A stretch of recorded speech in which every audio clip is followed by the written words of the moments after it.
But in economics, what is the mountain? Well, let me come on to that. And what they're saying is it's just completely random whether that final critical piece of sand causes a small avalanche or a big avalanche. That's called a critical state. Okay. So a critical state is that one more grain of sand, and you don't know which one it is until it happens, but one more grain of sand can either cause a small avalanche or a huge avalanche. Okay. That's economics, a critical state. What they've done is they've applied the same models to financial markets, capital markets, currency markets. They've applied the same model to various other scenarios, right? Mm-hmm. I think they've even applied it to electoral voting, Toddy. You know, at what stage does popularity? I made that for you. Oh, thank you very much. Oh, God bless you. Isn't that a cool picture? Yeah, I look a bit gay though, don't I? Thank you so much. Not at all. You look professional. Look good. Thank you, mate. Anyway, but what even politically, when it comes to public opinion, right? The whole thing can happen as well. You get to a critical state. Okay. What he's now saying is the world is in a critical state. Just pop it here, mate. Just pop it here because I've got the book. Oh, you got your book. Okay. Thank you. So the world is in a critical state now, and it has been in a critical state since 2008, which I think we understand. It means extreme volatility. God knows what happens next. It's what we've been saying ad infinitum. So that's interesting. I thought that was good. What he then goes on to do is to talk about debt. And he starts talking about the debt super cycle. You know, you have cycles, you have economic cycles, and then you have the debt super cycle. And he's saying, well, this is the second debt super cycle since 1929. Or if you want to call it 1929 to 1940, because the war and everything was all wrapped up with that. So we've basically come to the end of our second debt super cycle, and it shows the figures, and you know, this bloody massive spike back at the end of the Second World War, starting from 1929, and you've got another. The next big spike is up here, and the bottom of the trough is 1970, when we started tackling inflation. You know, once they tackled inflation and got everything battened down, you know, once Volcker's monetary policy had taken effect, you got debt down, you got interest rates high, you'd stopped people borrowing above their means, you tamed inflation. Basically, since then it's just gone. And we've created another debt super cycle. And, of course, all the stuff I've talked about, where I'm saying, you know, the entry of China into the... It's interesting. I think the 11th of December, 2001, what were you doing? 2001? Can you remember what you were doing on the 11th of December, 2001? Probably about approximately 11:07 a.m. Yes, I was doing some pretty good business at that time. Where exactly were you? I was in the greenhouse. So you were in the greenhouse at 11th of December. We were loading big trucks. We were rocking.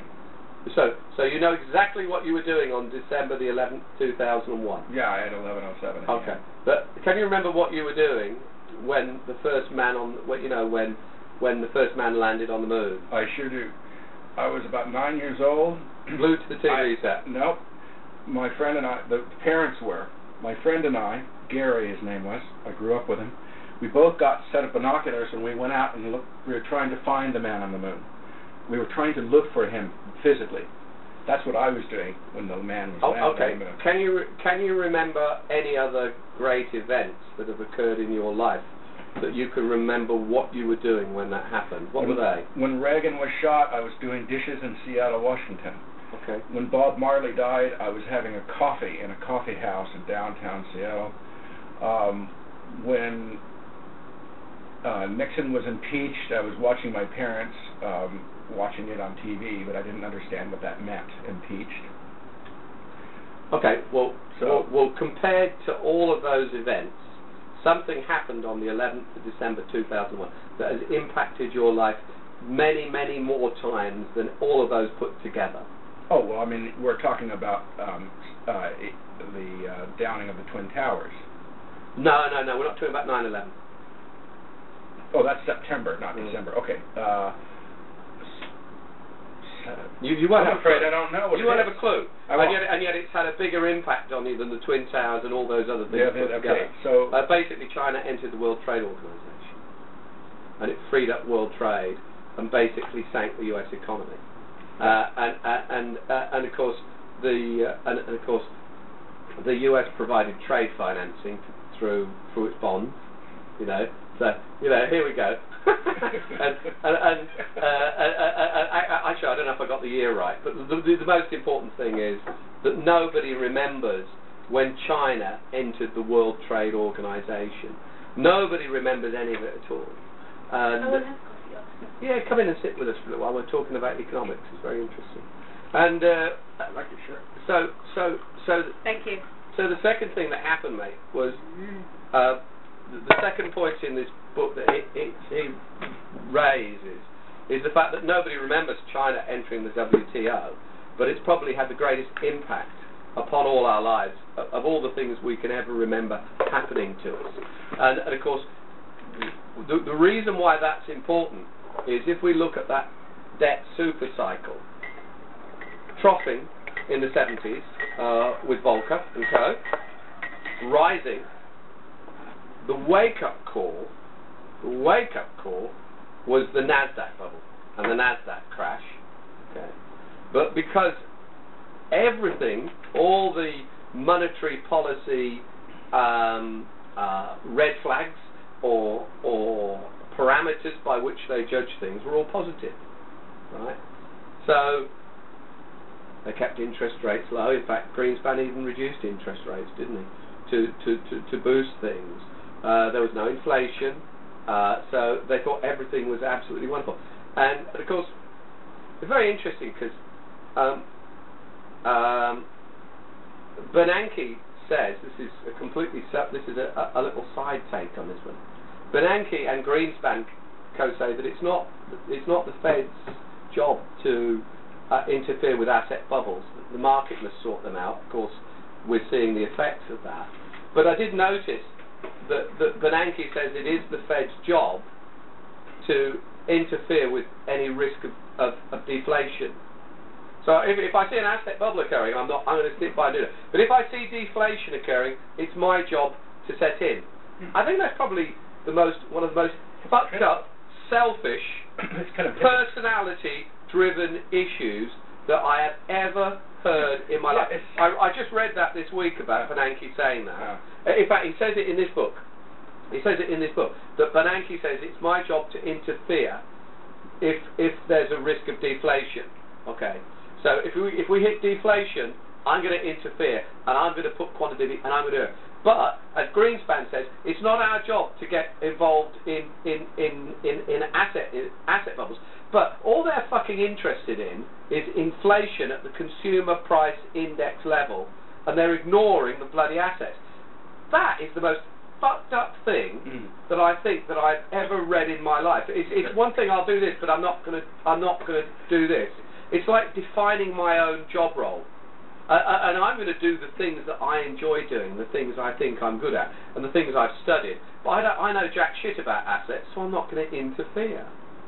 And I think that's so that was the second thing. And then of course what he then goes on, he then goes to say the end game is all this all this private debt becoming public debt, which is unsustainable now, huge numbers. I've already talked about it enough with you in the past. And he's going to say, well, they're either going to have to default or they're going to have to let inflation run riot, and the value of the currencies will just plummet. And it's a little bit scaremongering, Toddy. But he then goes on to say, but we'll be all right. We're always all right. We will always get through. And we probably will. He's probably right. Okay.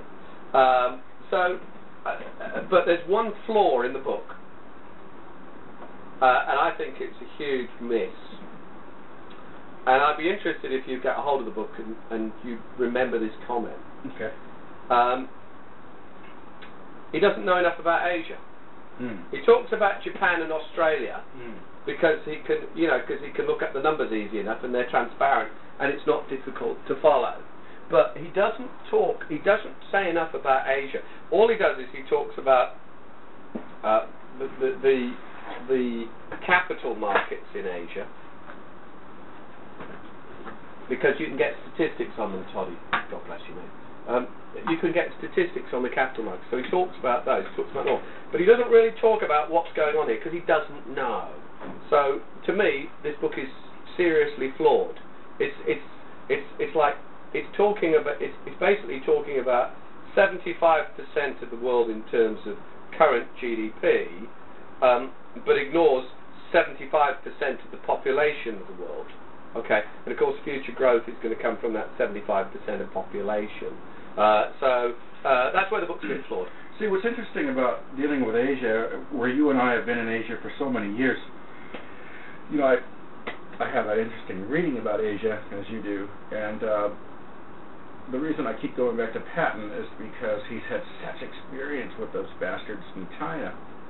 And he had to figure it out. Otherwise, he's going to be a failure as a governor in Hong Kong and fail the people. He didn't want to. Yeah. And wow, with his academic background and his experience as a minister in England, he's come up and he's brought in some theories that I really like. And what is very amazing about the end of his books, he talks about the freedom of capital markets, the freedom. You know, it's very important to have voting freedom. In other words, to have a democracy. But he defines that. What is democracy? Well, we have one in Burma now, don't we? But he backs it up with saying, not really. It's a charade. Interesting what you say, because you saw my last presentation where you inspired me to put the stuff in around the distribution of capital. And of course, interestingly, I picked up on the China bit, and I picked up on the Patton stuff, and said some of the very similar stuff. And I said, China has a problem in that basically, you know, it's got state-sponsored cronyism, and you don't get free capital distribution. India has a problem because they're always fighting with each other, and the caste system, holds it back. And we forget about corruption. Yeah. Well, yes. Corruption, of course, is massive inefficiency in terms of capital distribution. It skews it. And of course, the other interesting one to look at the moment, the other ones to look at are Russia, where you have the same issue, where capital doesn't get distributed, and of course the big one is Iran, where fundamental Islam has basically prevented capital distribution. Now, and I think the West, I think the US and Patton, the US and the UK and Patton make one fundamental thing that's wrong. I disagree with them fundamentally on one thing. Okay. You must have free markets. You must have open markets.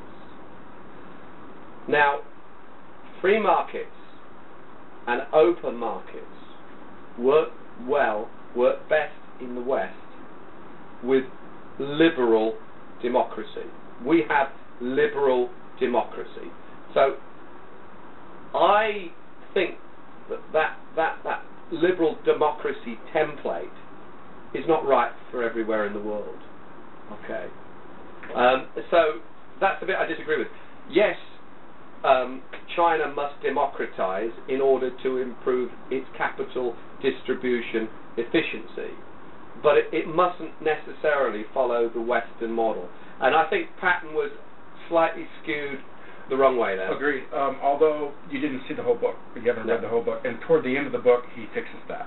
Yeah. And that's why I find it fascinating. I need to send you some relevant pages because some of it's very relevant to political economics and the way it's structured. So he really does understand Asia, and he understands the West. So we have somebody who can sort of bridge the gap of understanding to help us figure out what is in this Asian mind.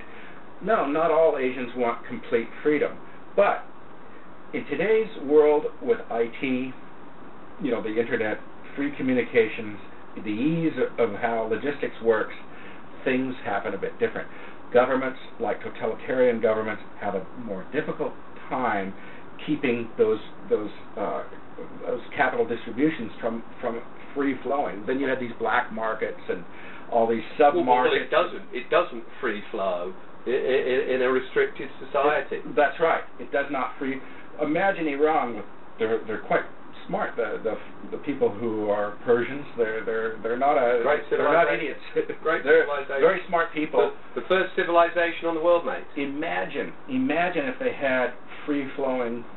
They had the freedom that they did in the West. These people would just accelerate, and the Chinese may.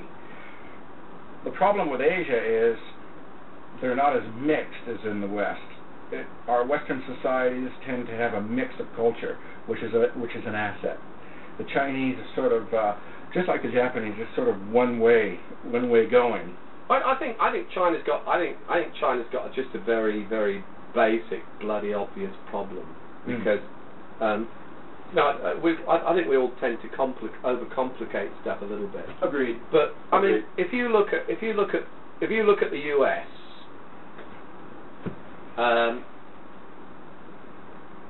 The US has worked, and I believe still continues to work quite well. Might have a few problems, but I still think it works. We're going the way of India in some ways.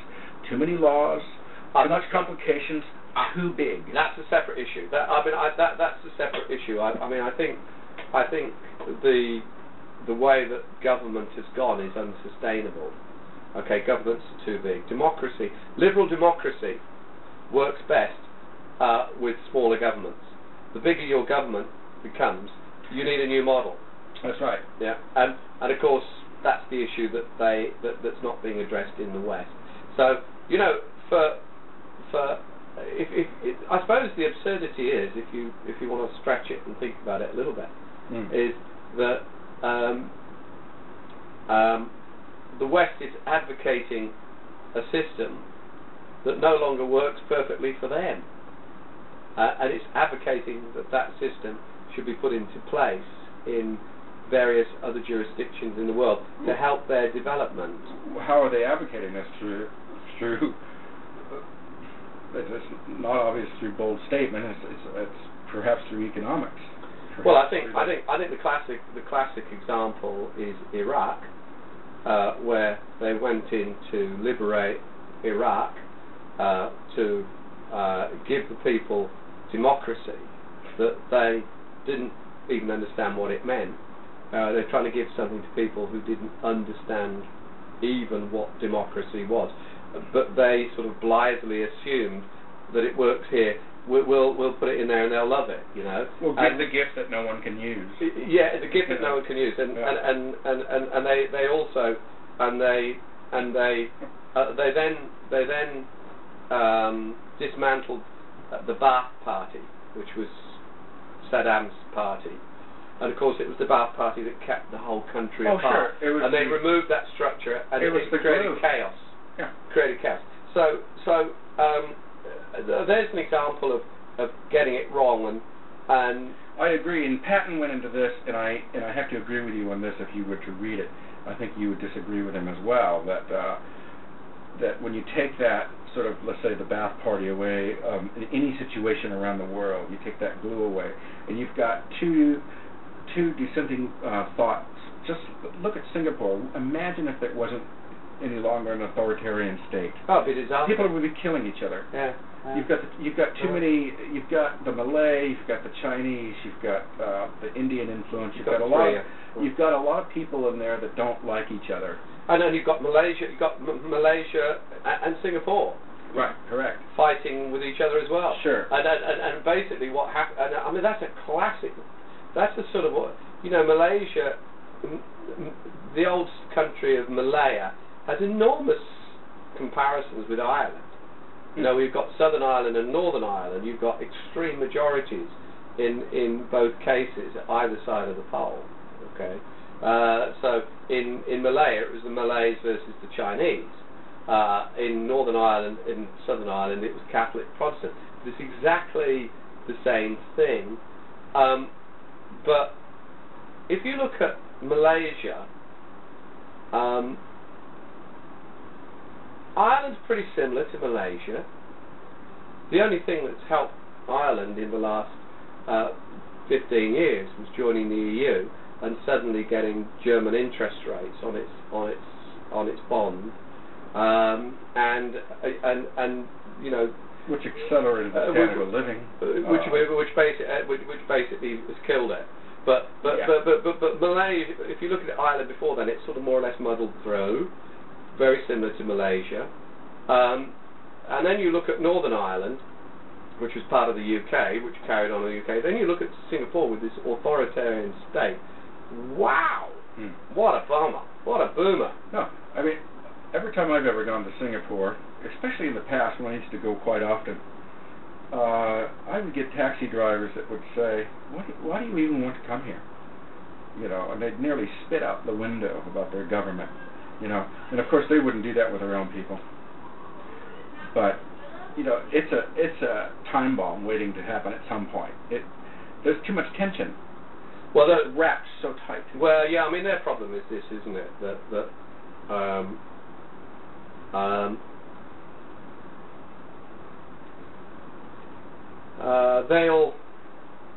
someone sometime might want to liberalise it. As soon as they liberalise it, it'll fall apart. It'll fall apart. But having said that, I mean, Singapore, I think it's what, 75, 80% Chinese, sort of like 15, 70% Malay, and the rest is Indian. Indian's about 5%. And I think the Chinese are quite good at holding it together. Coming back onto China, the fundamental issue with China, which I think gets overlooked, is we were just saying that the US by and large works. Okay, why does it work? Well, people who go to America have to become American. You have to take on citizenship if you want to stay there. You have this great capital distribution system where people can get forward. But I think the big one, how does such a huge country in 4 different time zones manage to stay together as well as it has? And clearly what you've got is you've got individual states, right? And then you've got the national government. And that bit really holds together very, very, very, very well. That's what China doesn't have. Now, if rather than even talk about liberal democracy in China, if we wanted to give one lesson to China, it would be to try and help them develop a similar system, whereby you've got states in extreme parts of the country with extreme disparities, extreme wealth disparities, to get them all to pull together with the national government, because that's what doesn't happen, and that to me is the biggest thing that holds it back. And I think the liberal democracy stuff is crap. I think they wouldn't even know what to bloody do with it anyway. And I think people just miss the point. But I have to agree with you. And that is the biggest challenge for keeping China together. It's interesting because I've never really thought of it in that way. But when you'll say, well, you're an American, you know, where are you from? Oh, you know, I never say I'm from America. I say I'm from California. Yeah. That's the first thing I say. Yeah. I never say I'm from America. I say I'm from California, because it's too big to think I'm from America. That's just, then where could I be in America? It's too big. And then as a Californian, I pay California state tax, and I think California. Yet, in my opinion, some states are just too damn big. California's a big place. It should be cut in half. We should have South California and North California because they're two different cultures. Completely. We are going down now. Okay. It's so cold here. Do you understand? So, I mean, I even think California is too big, and some states are too big, and maybe perhaps some states are too small. But my friends John and Carolyn, who come to Thailand every 6 months, they are Indiana people, Hoosiers. They're Indianans. That's how they think. That's their mentality. They don't think the big broad America. They think so. It kind of keeps it encapsulated. I'm a Californian. I have California culture built into my brain, into my. You're pulled together by the stars and stripes. Sure, of course. That's what China lacks. It's not liberal democracy. Perhaps that's what makes America work, which makes it great in that sense. Yeah, that's what and that to me is why everybody's going up the wrong way as far as China's concerned. Because I said right from the beginning, their biggest problem is keeping it all together. Yeah, I mean they could have done something with Tibet. They fucked up in that way, where places like Tibet, and even Mongolia, where Tibet's a proud culture, and keep the Dalai Lama, let him stay. Yeah, exactly. Make them great, but make them part of China. They pay taxes. It's like bloody Hawaii. I'm gonna go play downstairs. Why beat them down and shred their culture and say you are Chinese? No, you're a Californian. You're a Mongolian. You're a San Diegan. Let them have that identity, but under the whole corporate veil or the okay. veil. Okay. Now, that's an interesting discussion on China. Let me throw some other stuff while you've got your microphone on. Okay. Yeah, I'm doing this for fun. Yeah, but because I want to listen to this in 10 years. Not only that, but if you want to do some films and videos, no, I do. You'll get your series from them. You get your subject matters from them.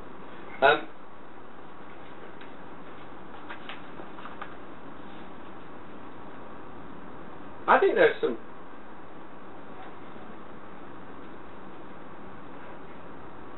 I think, in the way that we, just talking about China there, and we're saying that people don't get it, that they're talking about the wrong things.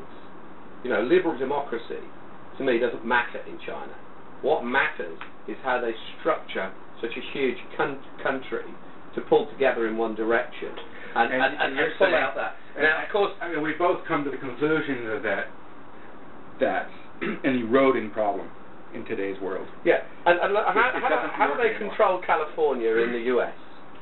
Two ways. One, you pay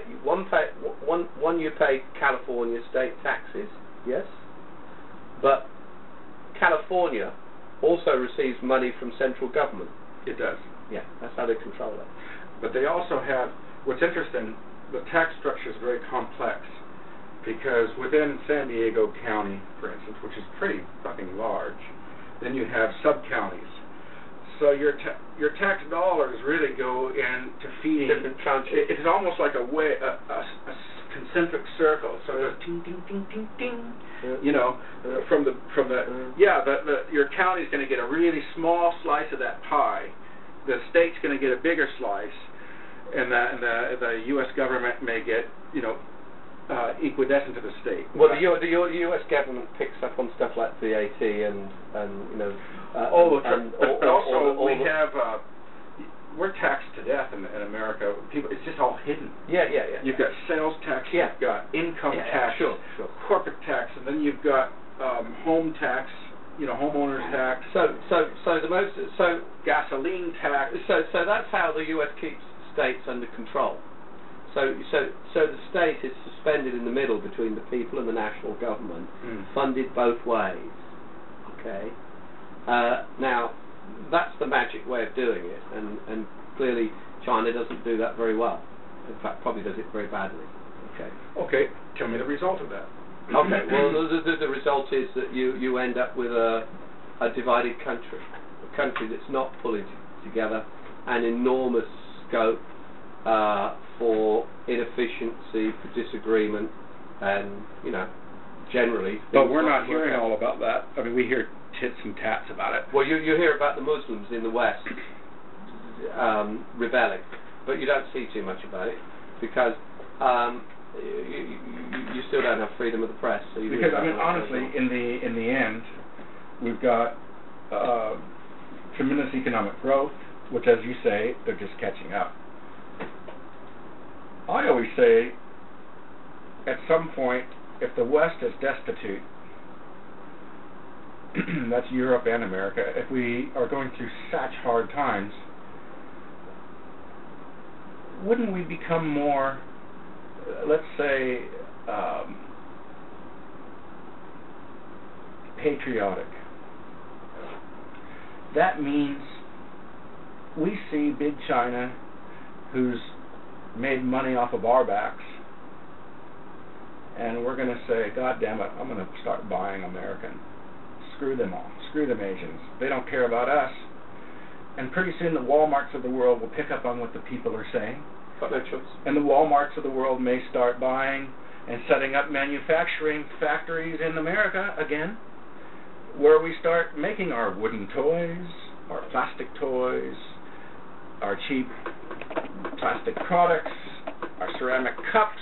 Instead of it saying made in China, it'll start saying made in the UK, made in Ireland, made in America. And we may just start buying from ourselves again. Right, well, the other thing he didn't talk about here, in Endgame, which I thought was a whole area that, to me, I'm sort of strategically thinking around that. You know, one of the huge issues that we've talked about since 2008 is how the government has generally favoured Wall Street over Main Street. Wall Street wins, Main Street loses every single time, and that's been clear since 2008. Nobody's talking about how that's going to play out, because that has to play out. And I tell you where it's going to play out in the scenario that you just said, right?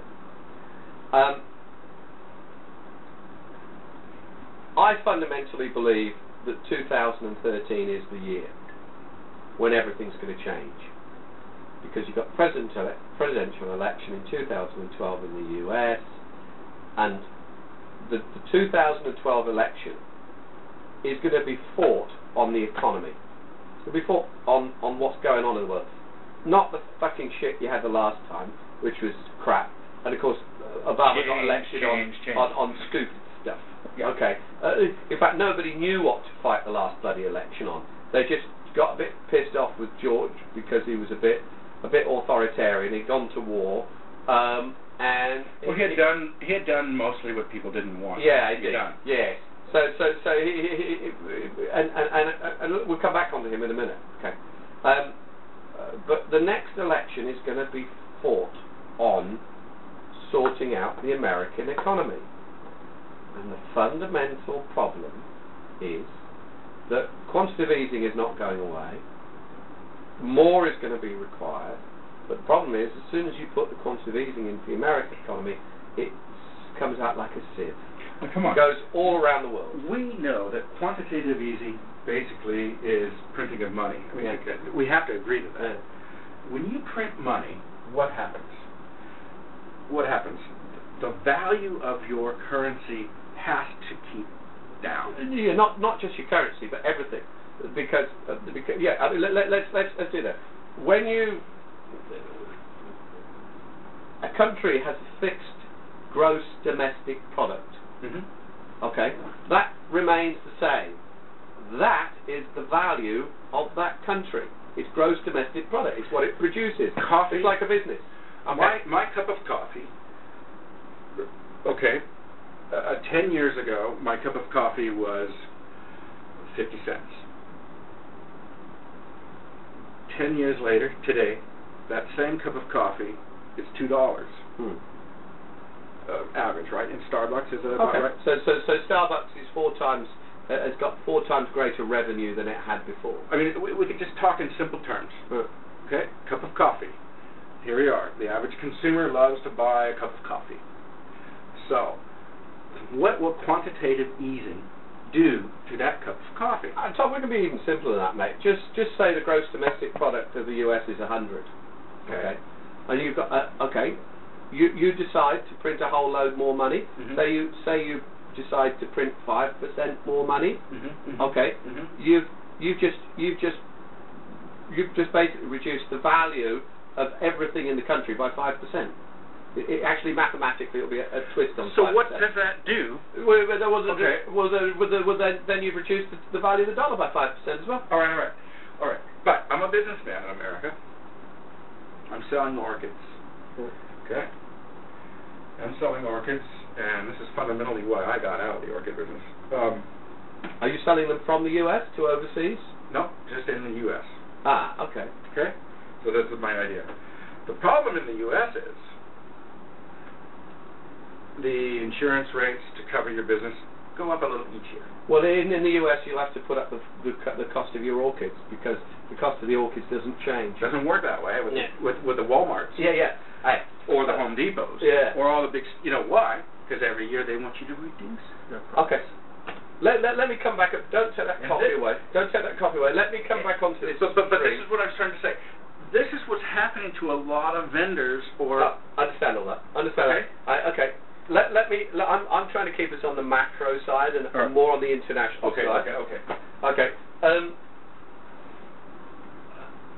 Let's come back on to what we were saying about the government favouring Wall Street over Main Street. Okay. Let's go with that concept. That's got to be part of the next election manifesto. So it may not be. It may be too complicated for the general public voter to understand. Not really. I mean, what is Wall Street to the average American voter? It's greed. Anyway, whatever happens, the next election is going to be fought on economics. Yeah. Right. And it's going to be about Main Street. Yeah. Well, yes, indeed. And what is going to happen is the U.S. government cannot stop quantitative easing. But as we say, it leaks out like a sieve, because you pay the money into the U.S. economy, and people just take that money and invest it overseas immediately. So it's all leaking out. So the government has only one option: capital restrictions, capital flows. Any money in the US, you cannot take it out of the US without permission from the central bank. Wow. I mean, and let me tell you, that's the only choice, Todd.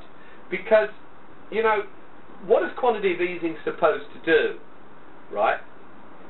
You put the extra money in, people invest it in America to kickstart it. But it's not happening that way. So, the only way that you can kickstart, you've got to keep it in the country. And of course, now, as soon as you do that, what happens? Okay, two things are going to happen. Okay.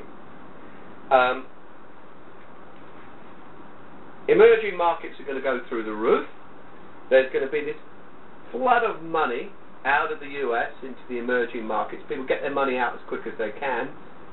And those emerging markets are already overinflated. That will be the tipping point that sends them over the edge to crash. So all the emerging markets are going to crash. Thailand. China, every way that you can bloody think of. Now, of course, if the government is going to say, I'm going to put restrictions on capital flows, how does that affect the Walmarts of this world? Well, it will. Nike, of course it will. Who has a corporate office in America but manufactures in multiple countries around the world. Of course it will. Nike will plan. And then what's going to happen is you're going to have things from American consumers, as you say, like buy American. Right. And Walmart's going to have to listen to that. Now, what's going to happen? I'll tell you what's going to happen. Every fucking factory in China owned by an American institution, China's going to say, fuck off. That's ours now. Mm-hmm. That is going to be how Main Street hits back at Wall Street. Because the only people who are actually going to lose by that is actually Wall Street. Mm-hmm. American consumers can still buy from those factories if they're owned by the bloody Chinese. Mm-hmm. It really doesn't matter. that's the sort of backlash that I sort of see coming, and I'm trying to sort of strategically get my head around all this, but because I can see it all in hard coming times, out. In hard times, we tend to stick together. We tend to get more patriotic, and I believe we become more sort of egocentric. I would say that right now Americans don't want to buy Chinese, and once they start, the advertising gets going out there, and the marketing campaigns that say, you know, buy American, stop buying from Walmart, you guys, stop buying from the Target stores, because they're all importing from the Chinese, and it's only doing nothing but putting money in Chinese banks. Once the American consumer understands that, and they start realizing that they can either buy, you know, through internet online, through American companies only, or if it's manufactured truly within the U.S., not Nike, which is manufactured in Indonesia, Bangladesh.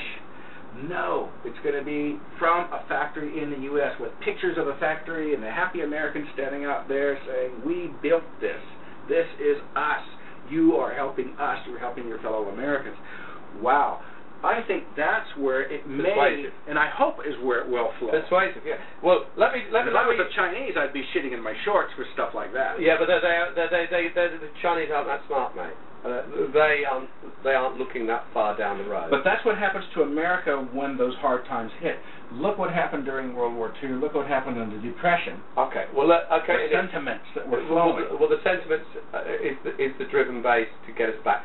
That is what the 2012 election is going to be about. Now, let me tell you an absolute fucking absurdity.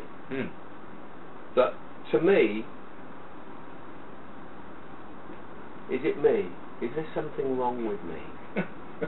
is there something intrinsically wrong with me genetically, where I can see this sort of obvious thing in front of me, but the governments are not prepared to do anything about it. Okay, and of course, the one thing that's this crisis, this debt super cycle, is coming about as a result of private debt being taken from the banks by government, and the government is now holding it, and the taxpayers on the hook for it. They haven't changed anything. Banks? In what way? Well, the banks who did those things are still doing the same things. They haven't been stopped. They haven't slowed down for a minute.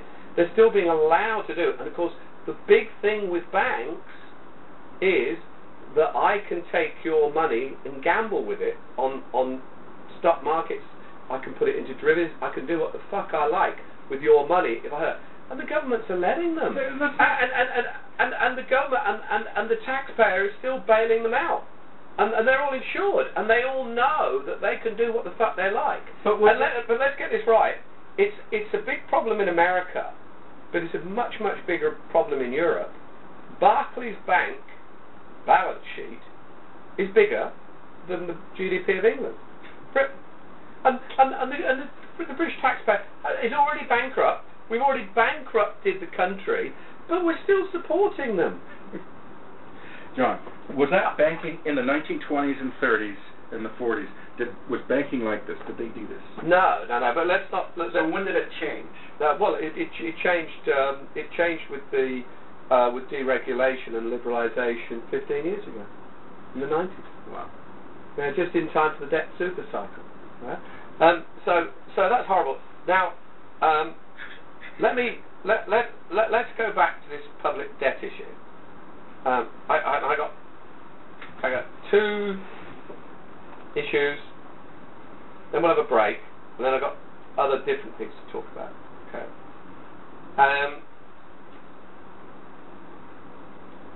That situation is horrible in Europe, but let's look at what Iceland are going to do now. Okay. I'm going to tell you what Iceland... Before you tell me what they're going to do, tell me how they're doing now. What's the state of Iceland? Well, they've got this enormous public debt. Understood. And what's happened... But that's been for a while. Yeah. But the public debt... But of course, the Iceland, which of course it is in the US as well, right, is held by foreigners. So, Iceland is going to default on its public debt. Why saddle your people with enormous bills? Each person in Iceland at the moment owes $750,000 to the government to bail them out. Each man, woman and fucking child. Right? That's just impossible. In their lifetime. Alright? So, they're going to default. Of course, that ultimately is what the US should do as well. Okay? Particularly if it's to our friends in China. And you know what the tipping point might be? This is the critical state. When are people going to stop buying US government bonds because the debt is too big? When people stop buying those bonds, what the US should say to all the people overseas who don't buy them and don't roll them over, fucking default on them. Create someone else's problem. I believe that's the chaos that we could be going into, and I sort of feel that might be unavoidable. Okay? Now, big issue, again about Wall Street, Main Street and liberal democracy. Liberal democracy, as we have it in the US and the UK, is completely fucked up. I've talked about the fact, well, we used to have political parties. Political parties don't matter anymore. It's all about media, and literally the way we play it is so similar for all the parties. I don't know why we bloody bother. Okay, but the big flaw with liberal democracy as we have the system in the UK and the US at the moment is this. Political cycles, in other words, the election term that a politician has to stand, 4 years, 5 years, depends which jurisdiction it is, okay? You are in office for 4 to 5 years, right? Economic cycles are not 4 to 5 years. So how the fuck can you even attempt to manage an economy? Now, is it me again? It's like this banks thing. You know, why are you bailing out these banks? Why are you continuing to offer to bail them out? They know they can do what the fuck they like to get bailed out, so they're going to do it again, and you're going to end up paying it. And then we've got political and economic cycles. Isn't it time that people just had a bit of bloody common sense? Okay. And my final point, before we have a break, okay, is a little joke for you. A little European joke for you. Okay. An Irishman, a Greek, a German, and a Portuguese man go into a bar for a drink. Who pays the bill? The German, of course. That's a nice little European joke. I like that. Oh, that's nice. Nice conversation.